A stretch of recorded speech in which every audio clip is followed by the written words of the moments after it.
திரும்பி போகிறதுக்கான விஷயமே இல்லை. இடையில ஸ்கூலில் லீவ் விட்ட மாதிரி தான். இந்த கேப்பில் ஓடி போய் நடிச்சிட்டு பட் ஆனால் என் ப்ரொஃபஷனல் டைரக்ஷன் நான் அதில் இருக்க போகிறேன். இதே மாதிரி திருப்பி ஒரு 6 மாதம் படங்களுக்கு நடுவில் கேப் வந்து ஒரு சின்னதாக யாராவது ஒரு கதை எடுத்தால் நடிக்கலாம். பட் இப்போதைக்கு அந்த எண்ணெல்லாம் இல்லைங்க. அருண் படம் முடிச்சுட்டு டைரக்ஷன் போகும். தேங்க்யூ.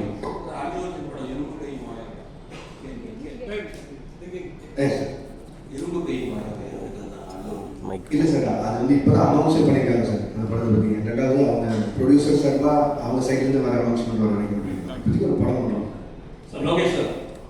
எஸ் சார், அதாவது கூலி படம் ரிலீஸ்க்கு முன்னால் நீங்கள் சில இன்டர்வியூஸ்லாம் கொடுத்தீங்க. அதை வந்து ஆடியன்ஸ் பாயிண்ட் ஆஃப் வியூவில் வந்து அதை எக்ஸாஜரேஷன் நினச்சிட்டு அதை பற்றி சோஷியல் மீடியாவில் வந்து உங்களை பற்றி நெகட்டிவிட்டியோட பேச ஆரம்பிச்சாங்கன்ற மாதிரி தோணுது. அது உண்மையிலே என்னதான் நடந்துச்சு சார்? நீங்கள் சொன்னது என்ன, செஞ்சது என்ன, மக்கள் மத்தியில் எப்படி போய் சேர்ந்துச்சு? சரி, இப்போ நான் சொன்னாலும் திருப்பி அதான் நடக்க போகுது சார்.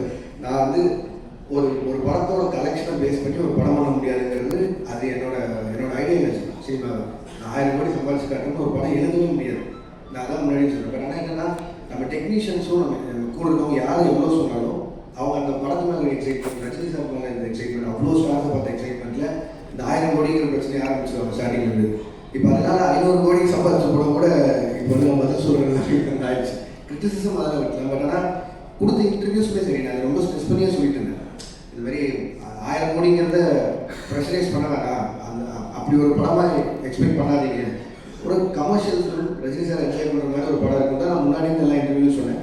பட் எனக்குமே வந்து ஏதோ ஒரு பாயிண்டில் ஒரு டிரான்ஸ்பரன்சி, ஒரு அளவை மெயின்டைன் பண்ணுங்கிறது நான் இந்த படத்துல இருந்து என்னோட லேர்னிங்காக இருக்கும்போது எனக்கு எவ்வளோ பேசினா போகுது. ஏன்னா நான் ரொம்ப கனெக்டாகி நிறையா ஃப்ரெண்ட்ஸோடு தான் பேசுகிற மாதிரி பேசிக்கிறேன். அது வந்து ரொம்ப எக்ஸாஜரேட் ஆன மாதிரி ஆகிடுது. ஸோ படம் ரிலீஸ்க்கு அப்புறம் அதுவே எனக்கு பேக் ஃபேர் ஆகிற மாதிரி ஆகிடுது. ஸோ நான் இதுக்கு மேலே வரும்போது கொஞ்சம் டிரான்ஸ்பரன்சி மெயின்டைன் பண்ணிக்கணும் சார். இதோட கண்டினியூஷன் நினைக்கிறேன். It is not only because of it. நீங்கள் ஒரு போஸ்டர் நிறைய செலிபிரிட்டிஸ் வந்து இந்த ஐடி விங் ஆட்டம் வச்சுருக்காங்க sir. They have a social media team.